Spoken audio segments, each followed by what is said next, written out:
Perfect. Yeah, it's been going on for about 5 years. They've left. So all you have to do is? Just go right. Yeah, just right. Okay, good evening, everyone. Is a recording? A number of months ago, during Shavuot, our theme was Jewish Ukraine.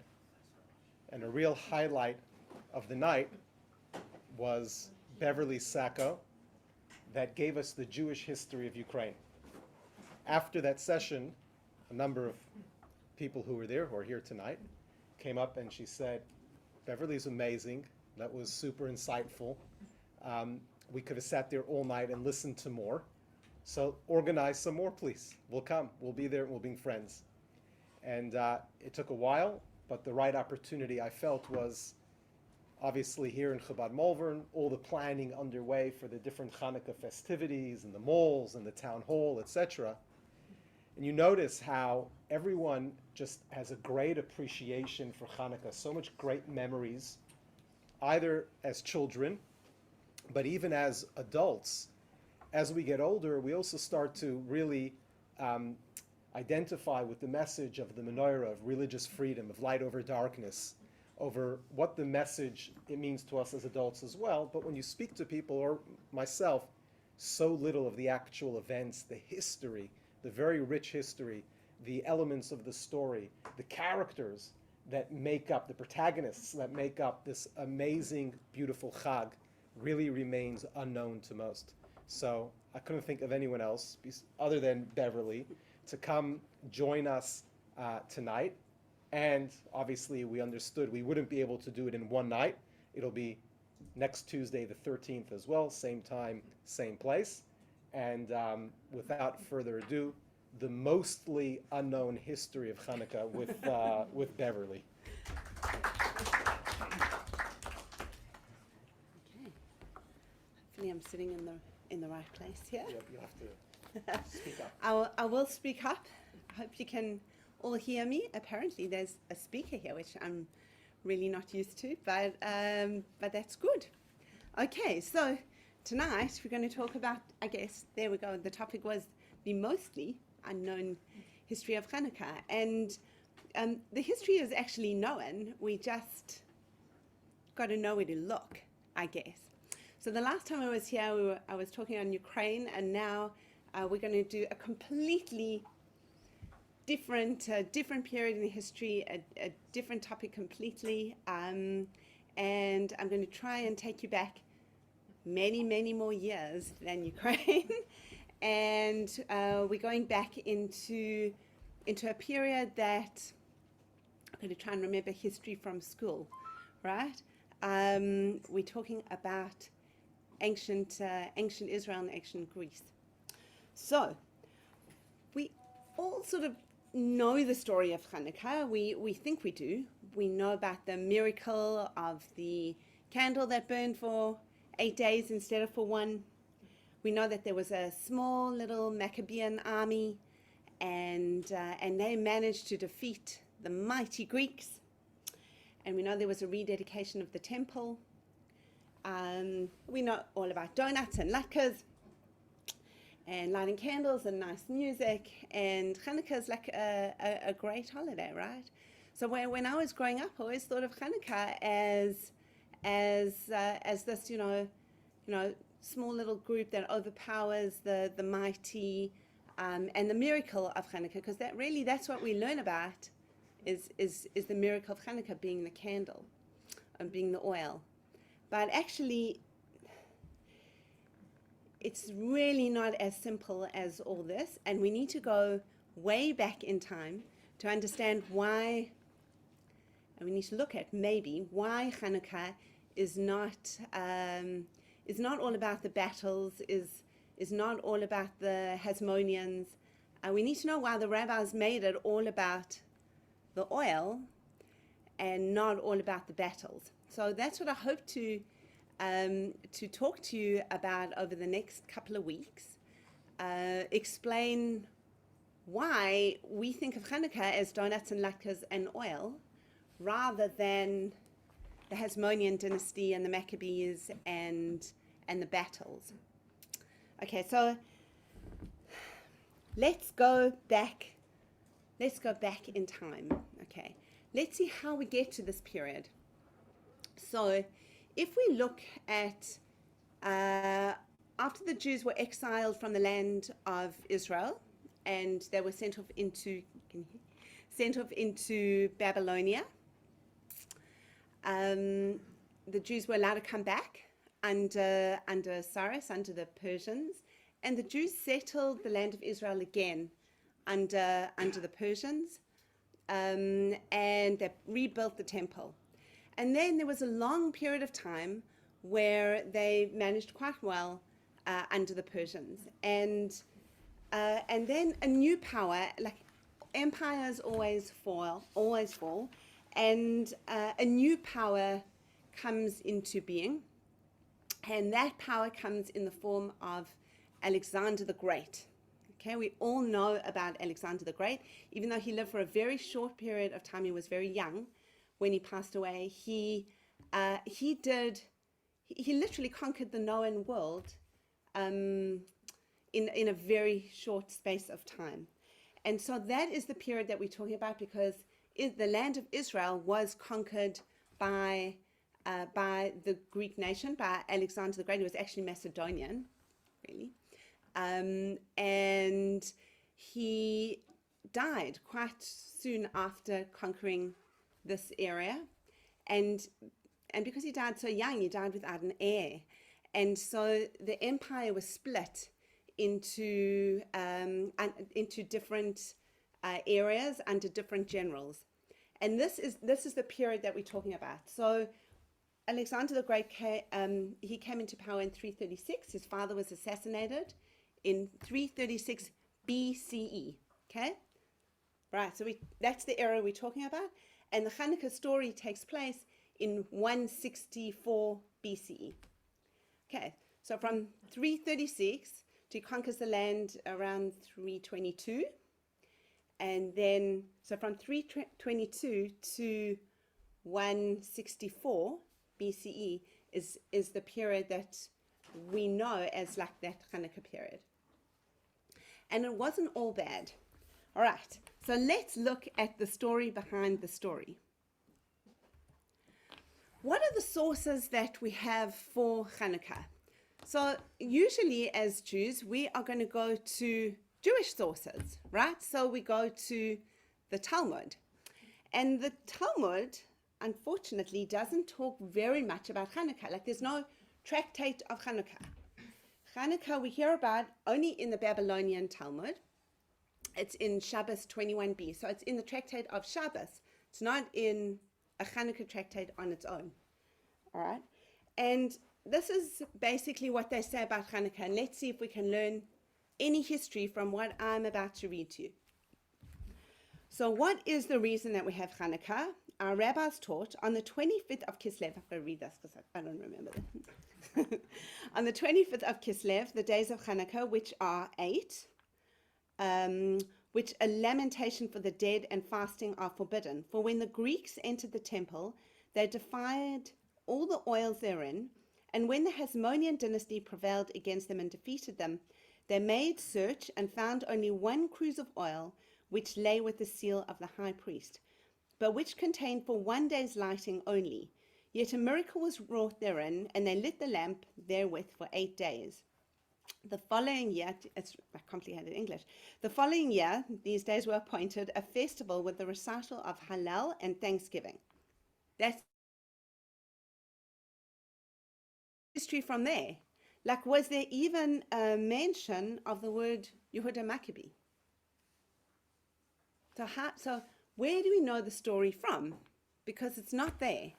So was the story passed down by word of mouth? For a while, maybe.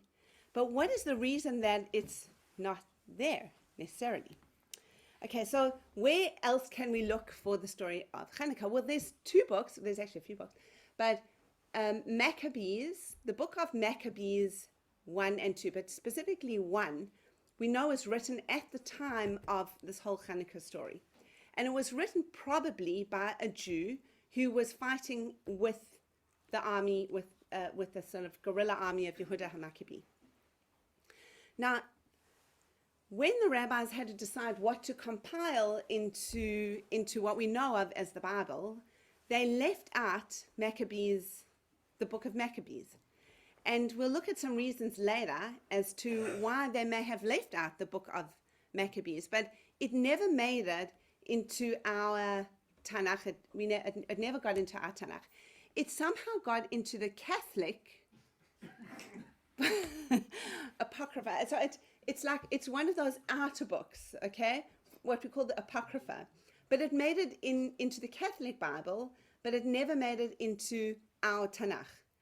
And as I said, we'll look at the reasons. But really, if you want to learn about the history of the Maccabees, that's where you got to look, because it's all written there, really beautifully laid out in allegorical words. It's beautifully written, and it's all there. Especially, we know that the Book of Maccabees number 1.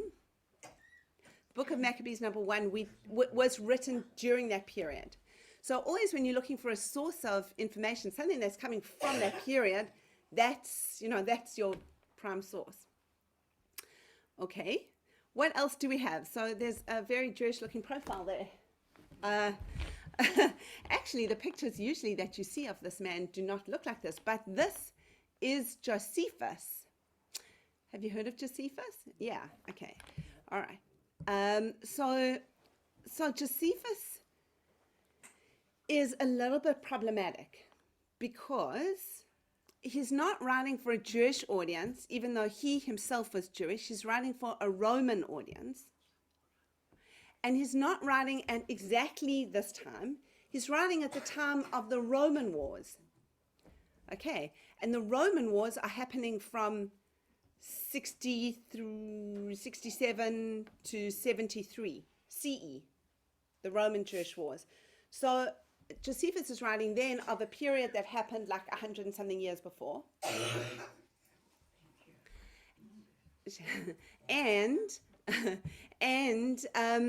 he's writing for a Roman audience, not for a Jewish audience. So you have to be careful what sort of information you get when something's being written for a Roman audience. But generally, in terms of history, Josephus is pretty accurate, but it might be biased.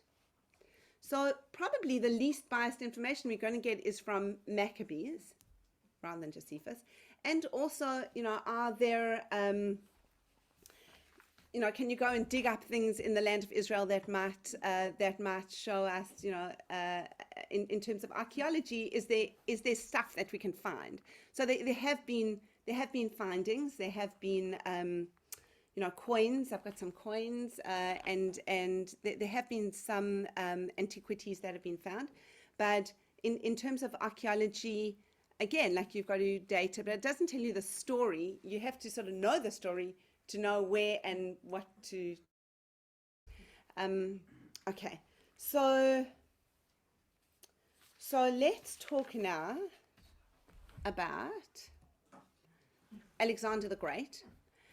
And you have to know Alexander the Great was a young guy and quite wild, and in terms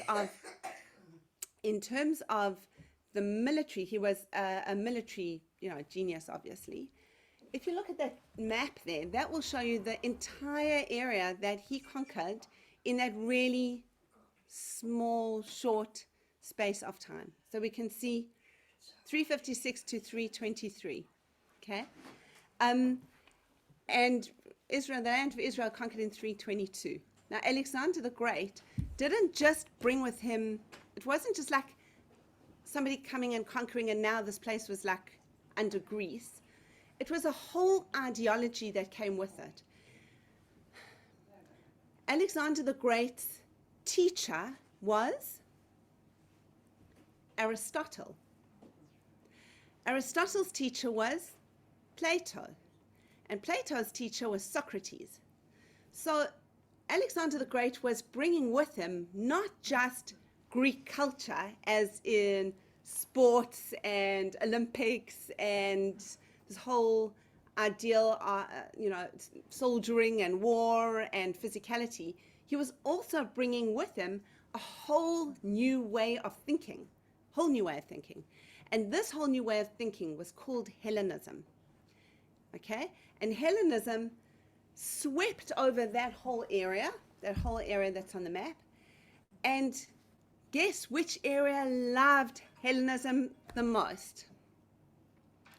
The Jews. Of course, Hellenism was just great for many of the Jews because, as I said before, Hellenism is, we can go into Hellenism here. Hellenism is not only about the body, but of course it is the body. It's adoring the body. Of course, all the sports were, played in the nude, which is a little difficult if you're Jewish and male. You're going to look a little different from the other men.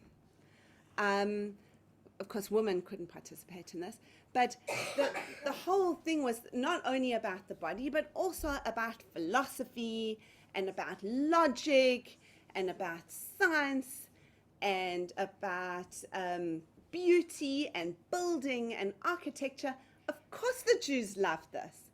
And they embraced Hellenism big time. And so you started to get a split amongst the people between the Jews that were very pro-Hellenism and the Jews that were like a bit more traditional.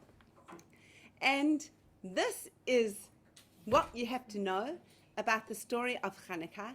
It was about a civil war, not just a war between the Greeks and the Jews, because it wasn't a war between the Greeks and the Jews.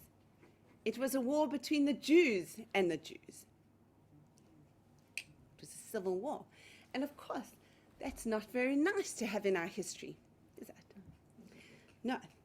And of course, we did a very bad thing, because when the Jews in history were fighting with the Jews, which is always bad for Jews, when Jews fight with other Jews, they go and call in someone else to solve their problems for them, like, sort this out for us.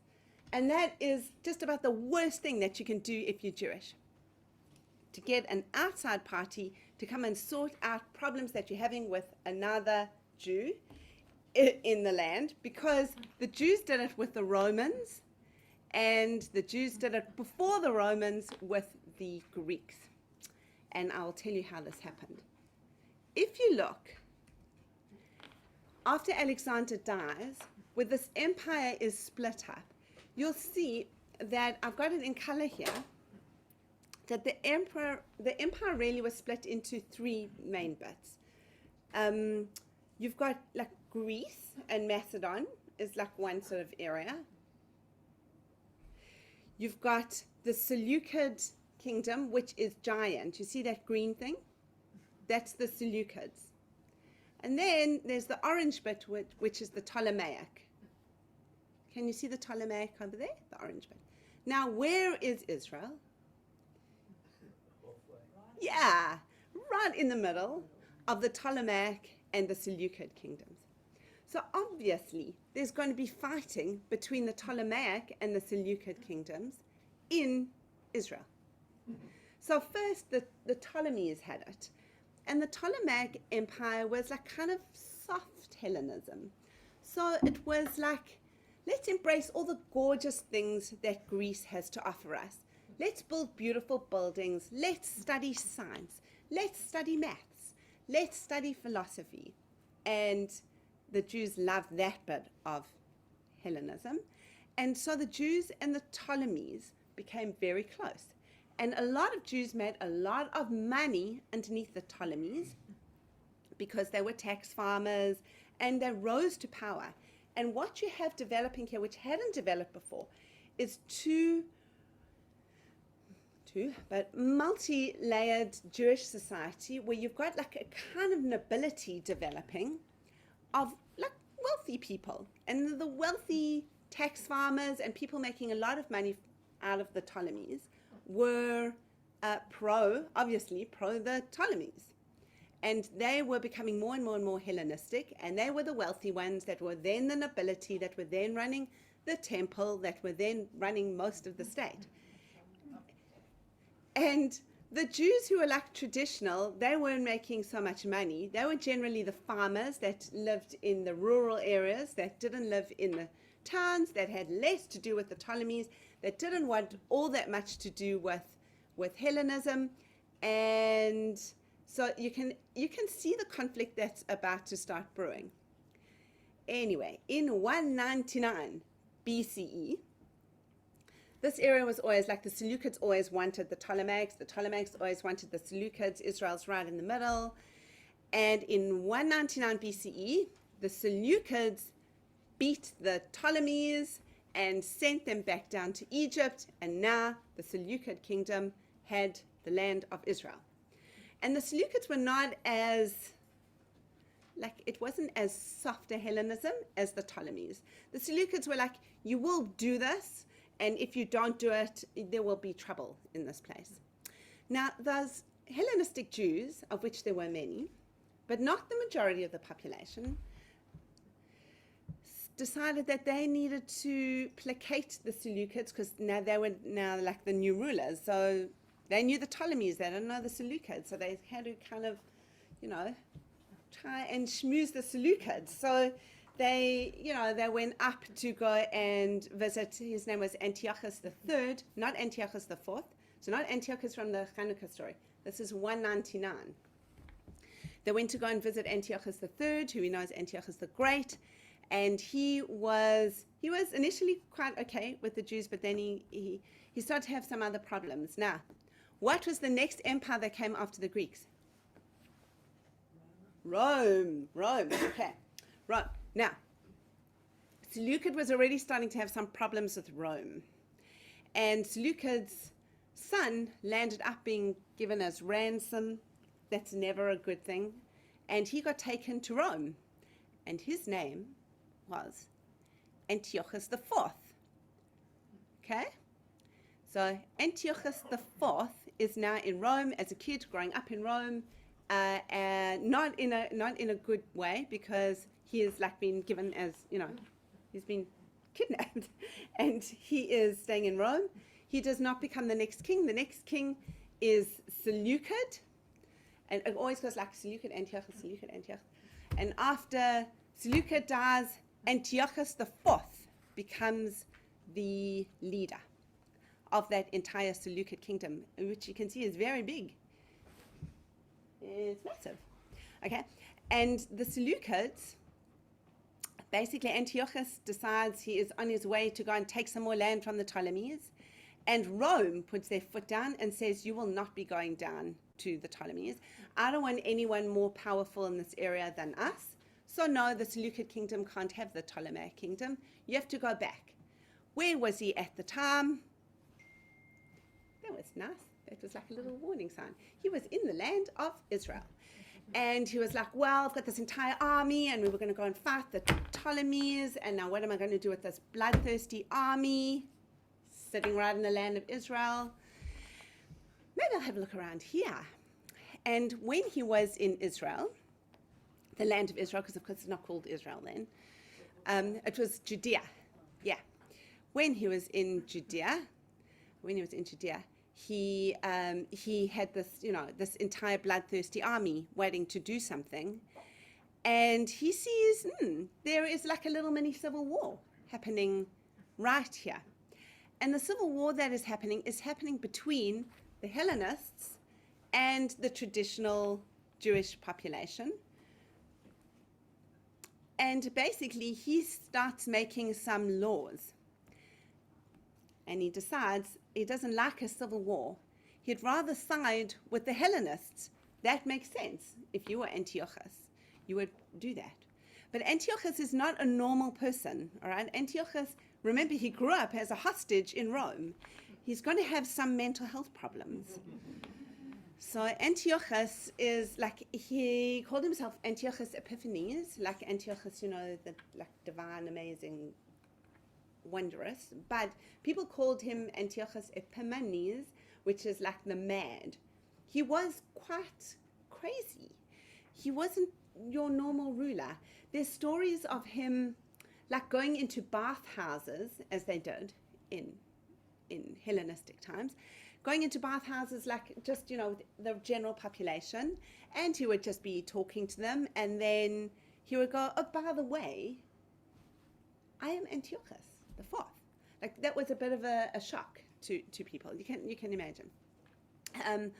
He did lots of interesting things, but the unfortunately not interesting thing that he did was he decided that the civil war wasn't good, that the person he had put on as the high priest was an awful man. The high priest, I can say that, the high priest was an awful man called Menelaus. There was a big fight for the high priesthood. The high priest had originally been a man called Onias, or Chonia, as we know him. But then he was like pushed aside, and his brother Jason, now listen to the names. Jason was our high priest at some point. Jason was very much more Hellenistic, and he said, well, actually, if you allow me to be the high priest, then I will offer you some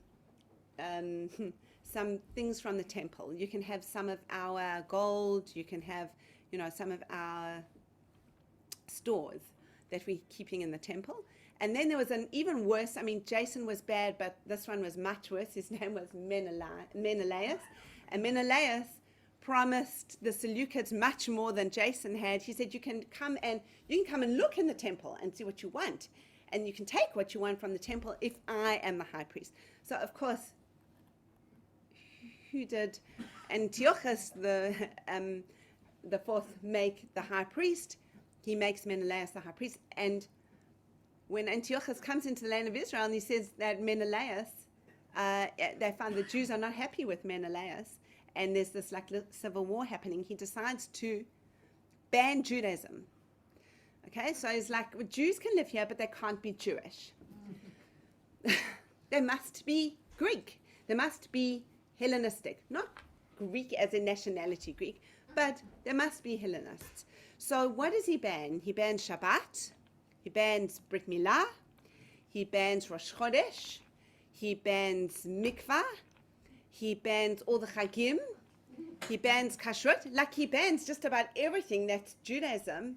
The only thing is, like, you are allowed to be, like, ethnically Jewish. That's not a problem. But you can't be, like, Judaism's banned. And when he sees the civil war happening, he unleashes his army in Jerusalem, and about 80,000 Jews were killed in 3 days. Yeah. And that was just because you've got a bloodthirsty army that's thinking that they are going to go and defeat the Ptolemies, but they can't, so they got to do something. And there are all these Jews that are just sitting there, not in an army, just like innocently. But Antiochus sees them as possible enemies of the state because they are not pro-Menelaus, and he sees that as some sort of offense against himself. And yes, maybe we should do questions afterwards, shouldn't we? Whatever, I'm asking. Is it a super quick one? Can I answer it? Yes. No, you'll be able to answer it. So, an Hellenistic Jew is like a secular Jew, so to speak. Yeah, sort of. Yes. And the civil war that you're referring to is the war between traditional Jews and Jews that are just secular. Yes. So when you say civil war, does that mean a power struggle, or does that mean an actual battle, or what does that All right. mean? Power struggle, but becomes battles. Power struggle initially, not battles. Right. Power struggle Okay. with lots of disputes, but not necessarily physical yet. Right. We're Jews. It's really Yeah, but it is no. Can was this at the time of the first temple? no. The first temple was destroyed in 586 BC, Right, so this is already. or depending if you're okay, depending Before on the which one. second temple? This is the second temple. Second This is Second Temple times. Good question. Sorry. This is Second Temple time. Second Temple was destroyed by the Romans. First Temple was destroyed by the Babylonians, about 200 years before the Greeks even got in there. So, yeah. Okay. And anyway, so we will get back to this war, and then Antiochus goes on back to his Seleucid Empire, which is like in Syria. So when we talk about the Syrians fighting the Jews, that's like, they're not talking about the Syrians like who we know as the Syrians. It's the Seleucid Empire, which had its base in like Syria, but it wasn't a country, Syria. Okay, so he goes back on up, and Menelaus has now made all these decrees of Antiochus around, and it's very terrible being Jewish, and very hard to be Jewish. And so what happens is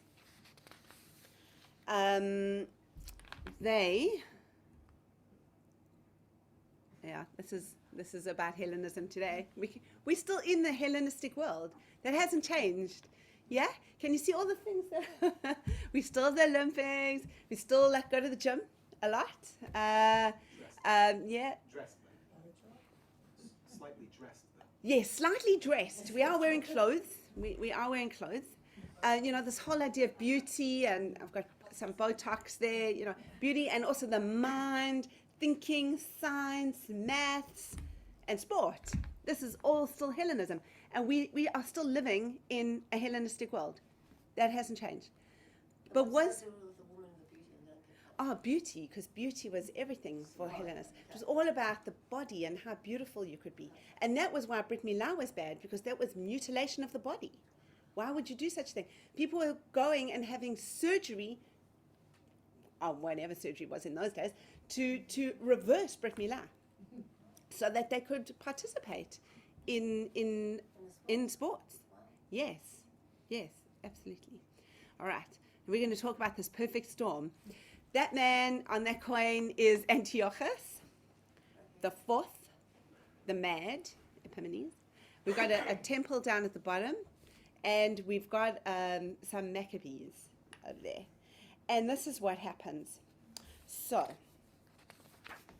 basically, I missed a whole page. Okay, so 168, we're talking now 168 BCE, 168, 167, all these Jewish decrees are there that you can't be Jewish. And in the temple, the temple's been sort of desecrated at this point by Antiochus, and the high priesthood is as corrupt as it can get, and there is absolutely nothing kosher happening in the temple at all. Like, pigs are being sacrificed. There is a statue of Zeus in the temple.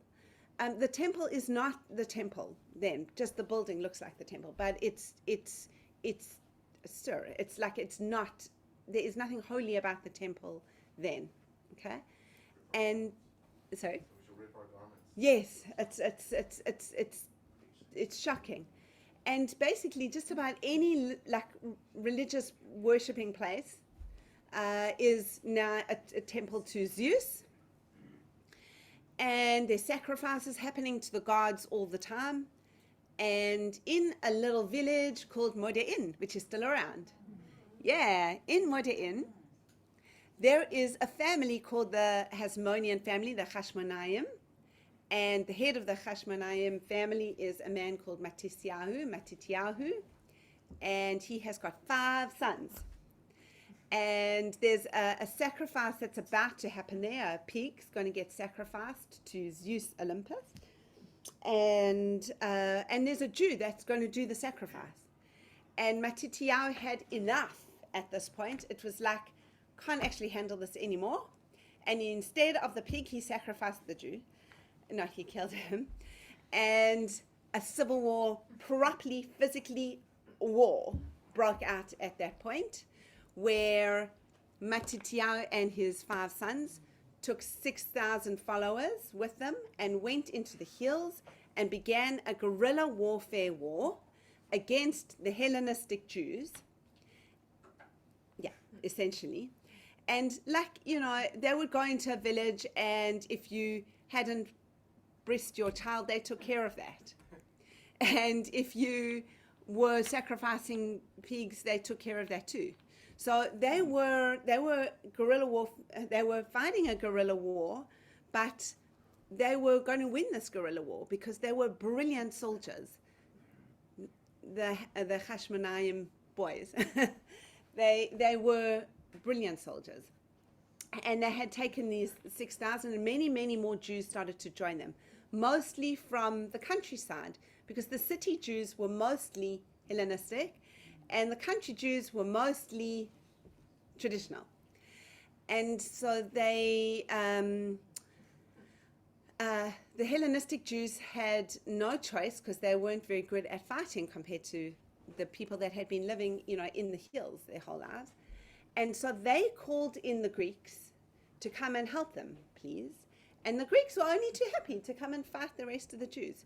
So giant Greek armies came in to fight the Hasmoneans and the Maccabees. Now, the Maccabee is interesting, because Maccabee could be from Michamocha Ba'elam Hashem, or like who is like Hashem, or it could be like Maccabee, like the hammer, because that's how they fought.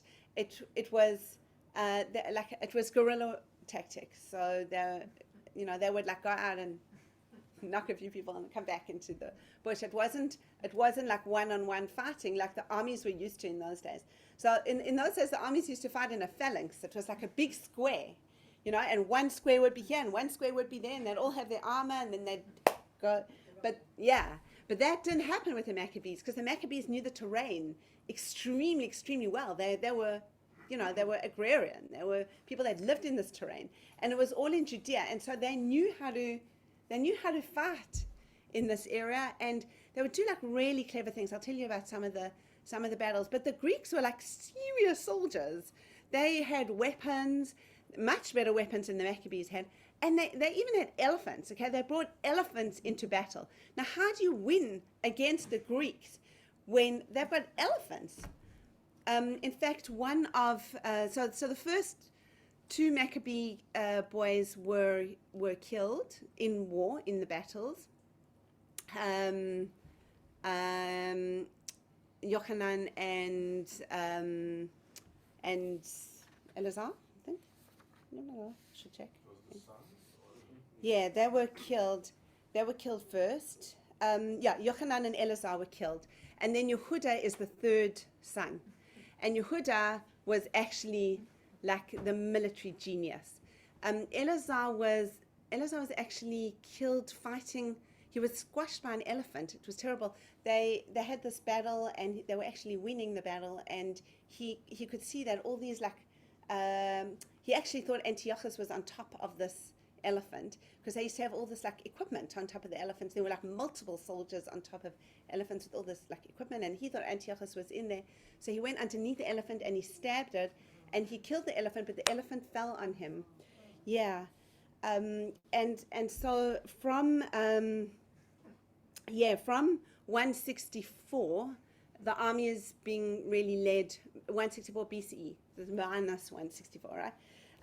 The army is being led by Matityahu, and Matityahu is this proper military genius, and the people that fight with him are called the Hasidim. We have Hasidim these days, yeah, but they were called the Hasidim, and they won many battles. Now this should be also the miracle of Chanukah, because how do you fight? Do you remember the size of that Seleucid empire?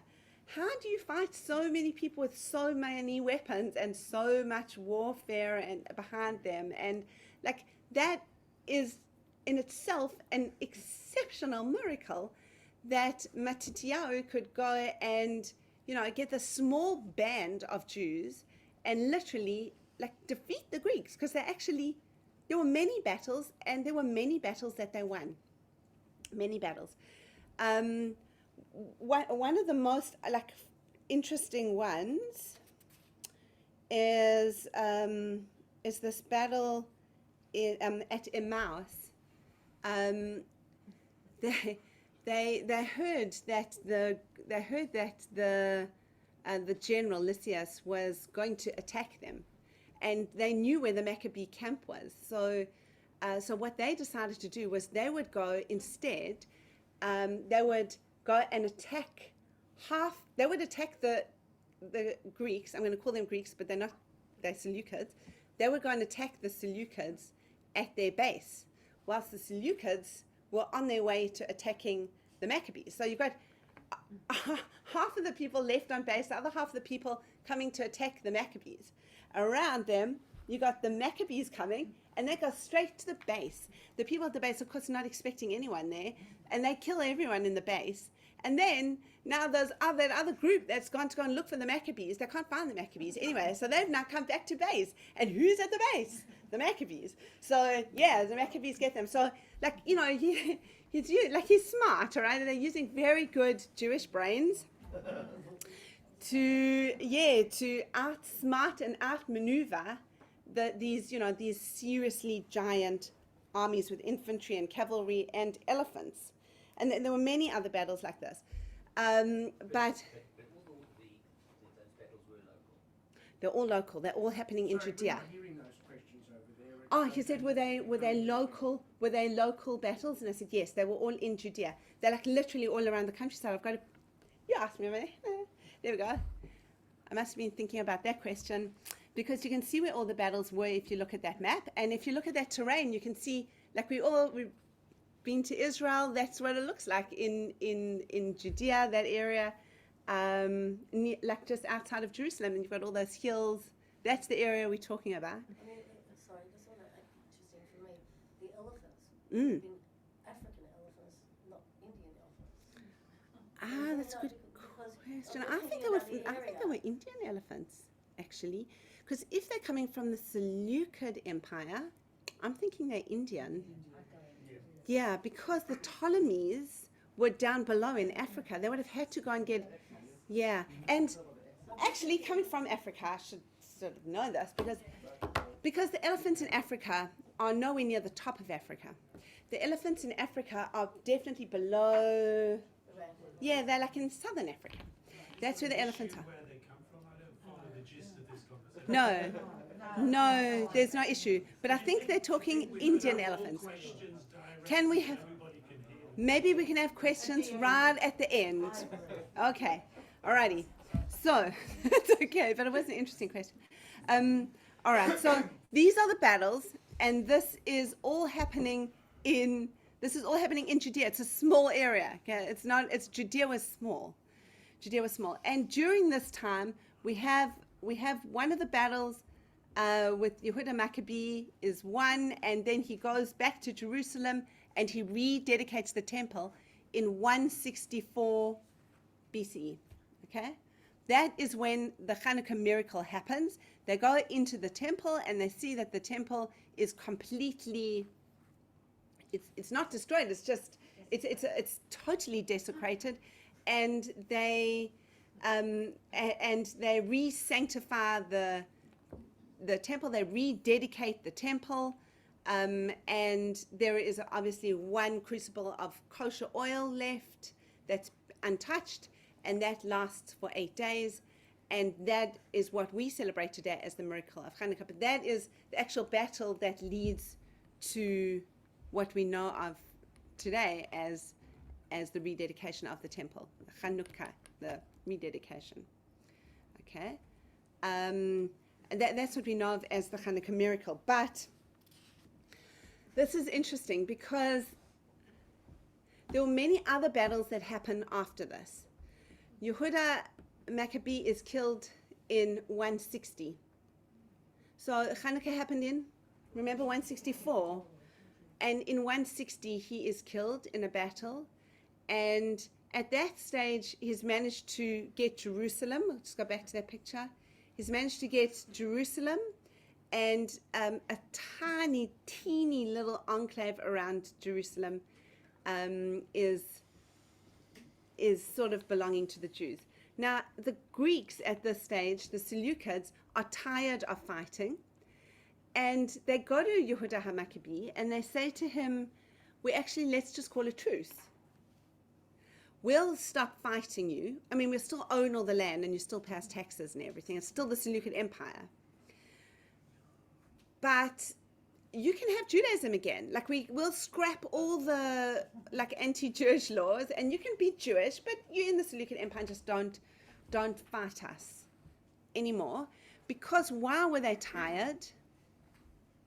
because, do you remember I told you about that other empire that was sitting to their north and west? Rome was getting more and more and more powerful, and Rome was starting to attack the Seleucid Empire. And they were running out of money. And so, when they realized they weren't going to get money from the temple, which was, kind of significant money, they were quite interested in that money that they were going to get from Judea. But they were running out of money, and they were running out of steam, and they were fighting battles in Judea, but their main battles were being fought with Rome and still with the Persian Empire, because the Persian Empire was actually still around. And or parts of it, sort of. And so there were multiple battles happening for them, and they just didn't want this anymore. And so they said, we'll call it a truce.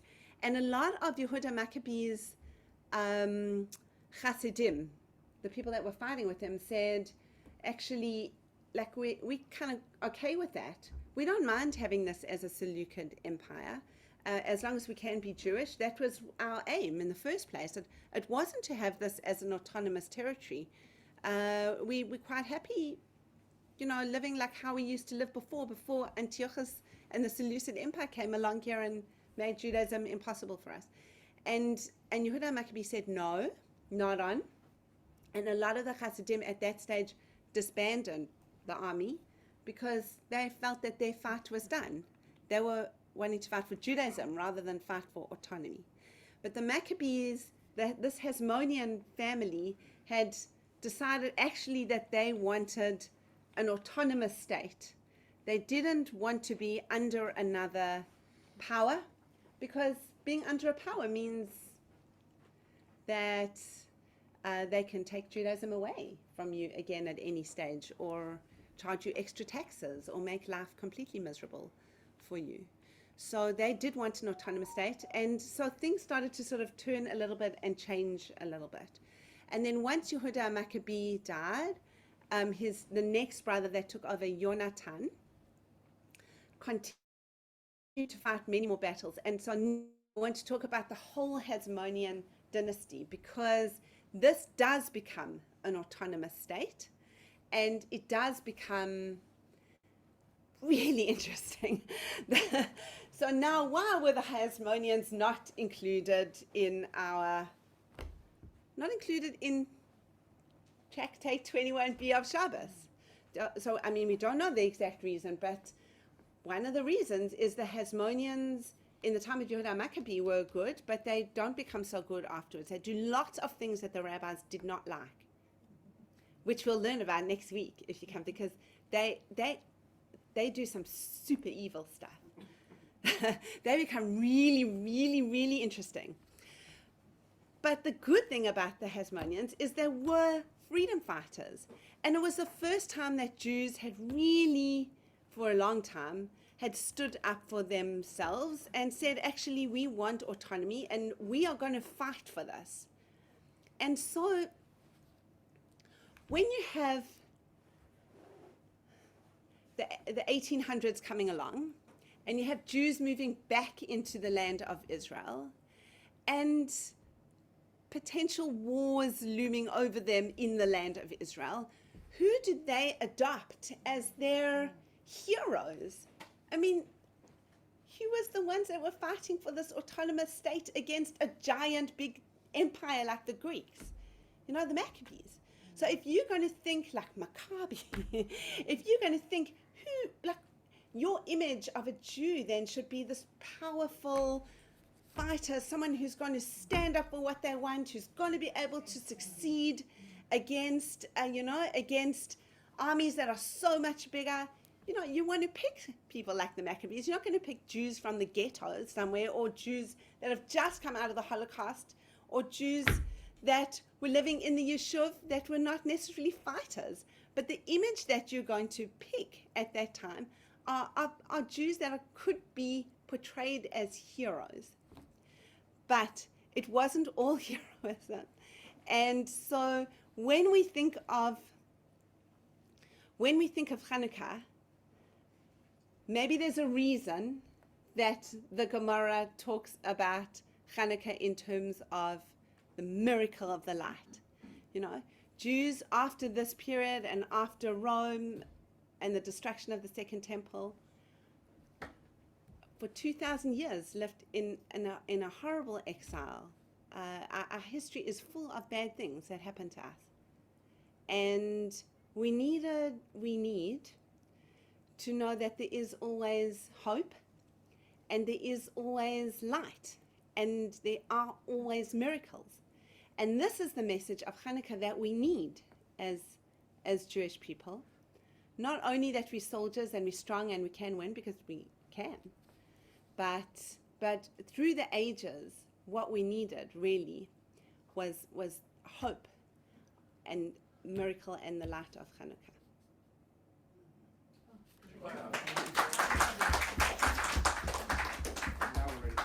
And now we're ready for some questions. You'll have to repeat if any. First of all, thanks, a big thanks to Beverley for that. Oh, there's another thing I just wanted to mention super quickly, just before you go, is that as Jews, the most important thing for us, if we want to stay strong, is unity. I've said it so many times, but in so many talks that I've given in so many places, but that unity amongst Jews is everything. When we fight amongst each other, we're weak. We're weak. When we're together, we really are strong.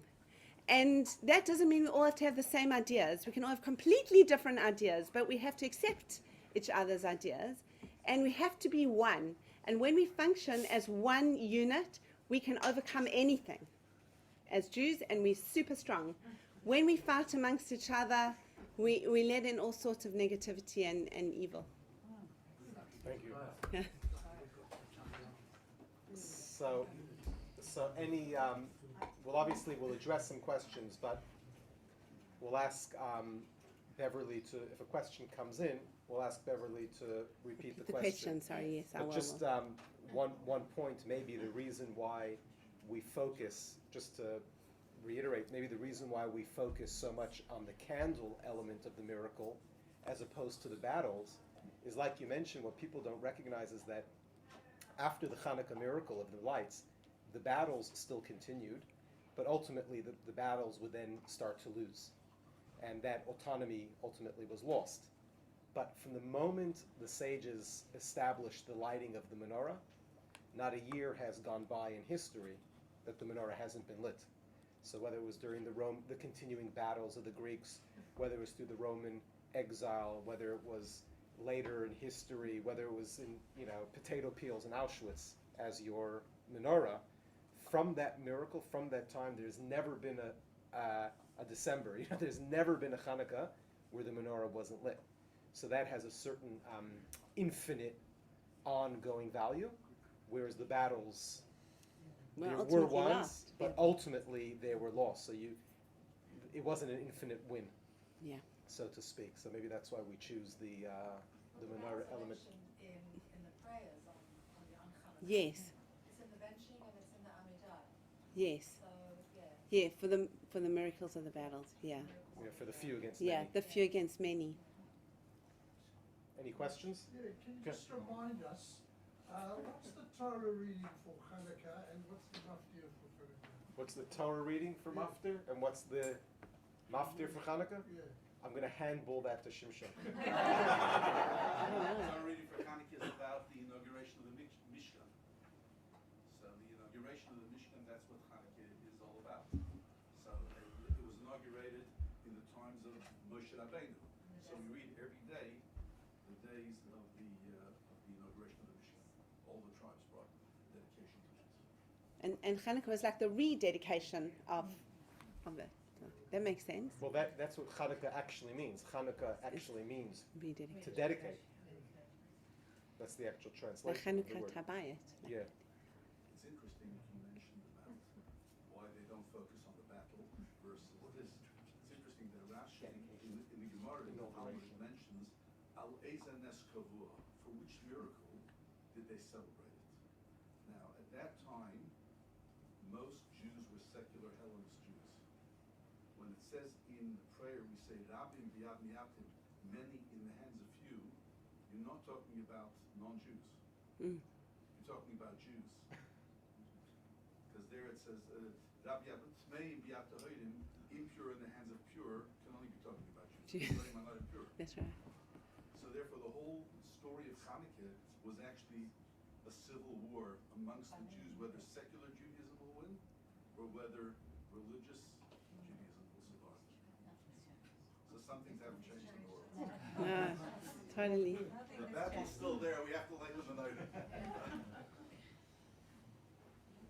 Yeah, Hellenism's still around, as we were saying, and we're still. There must be some questions now, not only with. Yeah, go ahead. Because we have a question coming through. It's a very simple question. It's okay. When you were talking about two priests that the Antiochus was choosing between, Yes, those are like Jewish high priests? Or Yes. those were- Jewish, but Jewish Hellenistic priests, because the priesthood had become Hellenistic. It had, yes, the priesthood was Hellenistic and corrupt, very corrupt.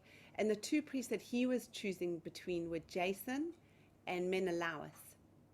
And they were both Hellenists. Just one was trying to outdo the Hellenism of the other one. Yeah. Jason was Hellenistic, but he wasn't like completely nuts. Menelaus was Hellenistic and completely nuts. I think also And a it high priest. became something that was bought was to the highest bidder, Yeah. to Antiochus, the Yes. highest bidder to Antiochus. To Antiochus. It was actually who could offer more stuff from the temple. He was prepared to offer the most stuff from the temple. And Chonya, who was the actual legitimate high priest, wasn't offering anything from the temple, so he didn't have a chance. He was the legitimate high priest. He was a good guy, but he didn't have a chance against the other two. And Jason was Chonya's brother. So even within a family, Jason, the one, vying for the priesthood, was Chonya, who was the actual high priest's brother. Yes. Did you say that at the height, the Hasmoneans had 6,000 fighting men? No, almost at the start. They got many more. Those first battles were like 6,000, but they actually recruited a lot more people. But the question then, How many Greeks were there? At one stage it was 70,000 in a phalanx. but to camp out 6,000 or 10,000 men, you need a very big. Encampment. So surely the Greeks knew where they were. I think they were really good You can't at. hide them all No. in the Judean hills. They were in the Judean hills. I mean, all these battles were actually in the Judean hills. All these battles were actually only in a small little area in the Judean hills. So maybe, I mean, they may very well, because they lived in farms, and they may very well have been living at home, and then just before a battle, just go out from their houses, because they were actually farmers. The majority of the fighters. It's a really good point, but I'm saying it just thinking. I don't know the exact answer, but I would imagine that most of them lived at home, and then they just, because it's a small area, and then they just go before a battle that encamp somewhere and but local. You called it a miracle of a small group of fighters against a mighty army. We saw it in some of our lifetimes, the Vietnam War. I mean, the point is that they had superior military intelligence, because the people in the land would give information as to what the enemy were doing. But the enemy they were huge, but they were one force. Yes. And so the guerrilla fighters knew what They knew the lay of the land. Exactly, they were getting And the intelligence. So they could go around and leave the camp when the others were coming, etc., etc. And tunnel as well. Weren't they doing that in Vietnam? They were tunneling underneath. Whereas they could very well have been doing that here as well. We don't know. I mean, there's a lot of caves in the area. They could have been in caves too. They would have answered some of the encampment questions. I don't know. I suppose spears, knives. They wouldn't have had, yeah. Garden pitchforks. I don't know, but they were. Yeah. Not rifles. Swords, bows and arrows, Swords, spears, Daggers. daggers. Hammers. The back It was of Iron Age, yeah. the Hebrew hammer. the hammer. Hammers. Yes. So, excuse my secular background, so this question, probably easy one, but. No. So, when the Jews finally got back into the temple, Yes. and they burned the oil for the oil burned for 8 days. Yes. But were they being attacked? No. So what was the significance? Of the oil burning for 8 days. Yeah. There was only one crucible of oil. So usually that oil, they'd need that to light the menorah. It wasn't actually a CHANUKAH, it was a menorah. They were lighting a menorah every day with one crucible of oil, but there was only one left. So it would take 8 days apparently to make a new one. So that light from the menorah was always burning, like it didn't go out. So that, It's and then, like the eternal flame, so to speak. yeah, I think the menorah in the temple was permanently lit. It never went out, did it? But the idea was that the oil was a very specific kind of make, right? And it had to have a seal of the high priest. So it couldn't just use any oil. Right. And the Greeks had purposely defiled, broken the seals, Right. probably as a last-minute dig before they realized the temple was going to go back to the Jewish people. Right. And miraculously, they found one cruse that only had enough oil to light for one night, and it would take them 8 days to send a party to this particular place, I think in Tekoa, not Tekoa today, not the Tekoa today in the Shomron, a different area was known as Tekoa. They would have to send a party there, have the oil made there, and bring it back, and that took 8 days. The miracle is that it burned during those 8 days. What is the significance of the menorah itself? It's a biblical vessel of the temple. I see. Well, not the, yes, the menorah is the significance, is that it was all the way from the times of from the Bible, all the way from when the Jewish people were in the desert. They were lighting a menorah. There was very specific instructions how to build it. Yeah. The menorah that we use is not the one that was in the temple.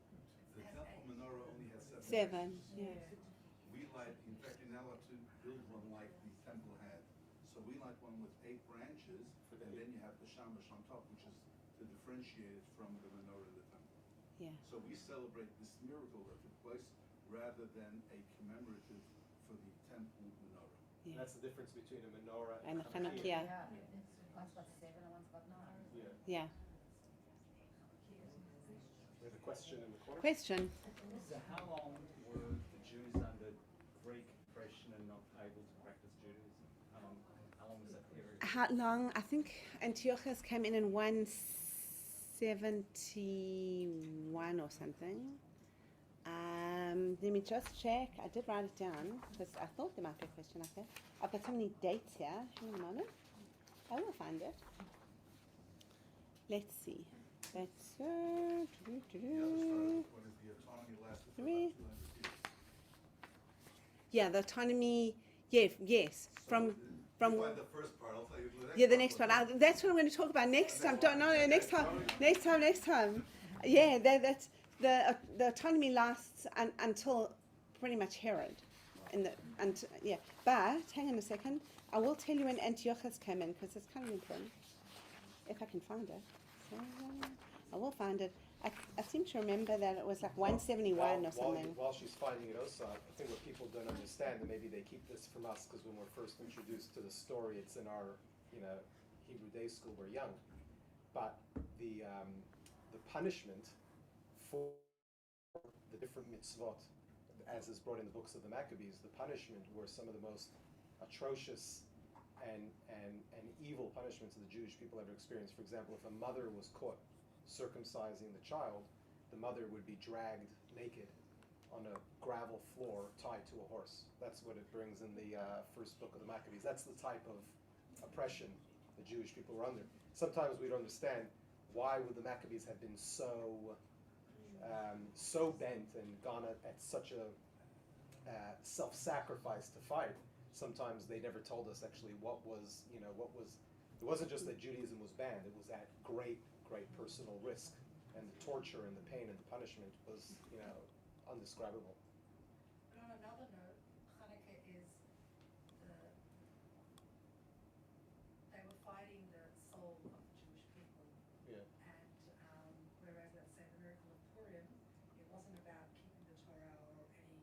laws against keeping the Torah. It was, you're a Jew, I hate you, I'm going to kill you. Yeah. It's, I don't care who or what or where or whatever you do. Whereas the Antiochus allowed the Jewish people to actually learn Torah as an intellectual pursuit and to do things from a cultural perspective, but not the soul of the Jew. And that's why Shabbat and Kashrut and Brit Milah, things that, you know, don't have all the great logical reasons, didn't allow us to do because that was really keeping the soul of the Jew. So, yeah, that's a bit of a... Yeah, you particularly chose those things that were uniquely Jewish, that defied logic, things that just weren't logical. Like in those days, to rest. You know, why would you have a week? You know, it didn't make sense. You know, bris milah, as you mentioned, was body mutilation to them. Yeah. But you did mention that they allowed them to live Yes. Jewishly. Totally, they were allowed to be Jews and live. Yeah. Secular Jews. Yeah. Just not, but like not even how we think of secular Jews today. Like secular Jews today still observe Judaism. They just may not observe everything, but they still observe Judaism. But they weren't allowed to even observe Judaism. Like, but your answer in terms of dates. So Antiochus ruled from 174 to 164. He actually died in the year that Yehuda Maccabee rededicated the temple. Isn't that ironic? He didn't actually die in Israel at all. He died in a battle somewhere near Babylonia, and they think he actually died of a venereal disease, not actually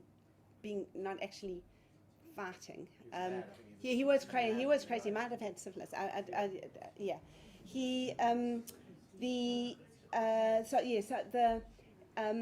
Do you remember when I told you there was that time where Antiochus was going to come and fight the Ptolemies, and Rome said no, you can't, and then he turned on the Jews, and that was 169. So it was like So- a 5-year period? Yeah, a short period. Yeah, so it was outlawed in 168. All right, so I just need to ask another question. I'm thinking Yeah. back to my Sunday school days, and I seem to remember a story where there were 70 rabbis and 70 rooms Yes, who that's translated the Bible into Greek. into Greek, and it was done word for word. The Septuagint. The Septuagint. That was during Antiochus the Third's time, Antiochus the Great, I think. Yeah, Or was It was done by Ptolemy. It was Ptolemy. It was not Antiochus. Sorry, Maybe it was during- Ptolemy. maybe during his It time. was. It was during Ptolemy. It wasn't Antiochus the Third. It was Ptolemy, Philopator or something. Yes, or Philadelphia.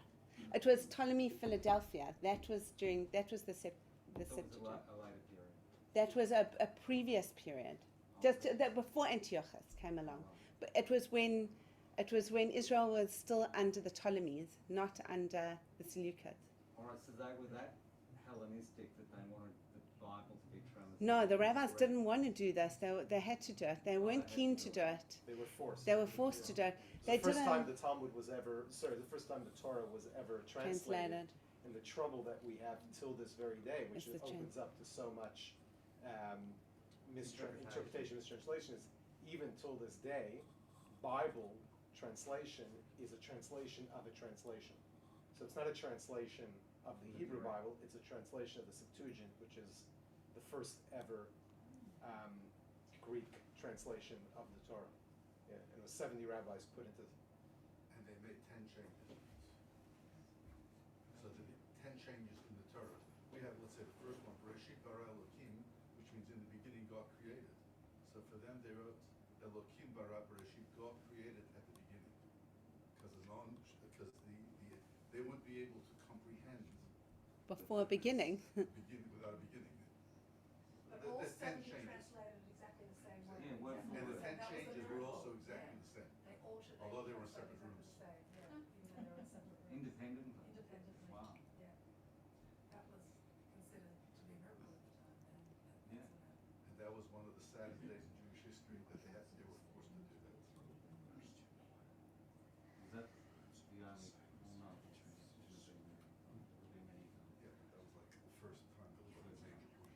And then I guess other Bibles afterwards were translated from the Greek. They're not translated from the Hebrew. So, because But in those days, he was a great collector of books in those days. We still have, Yes. like in a lot of his, he had like Philadelphia. the largest library in ancient from Alexandria, world. yeah. He was collecting, Who collected? Ptolemy, who forced the translation, he was a great collector of ancient books at that time.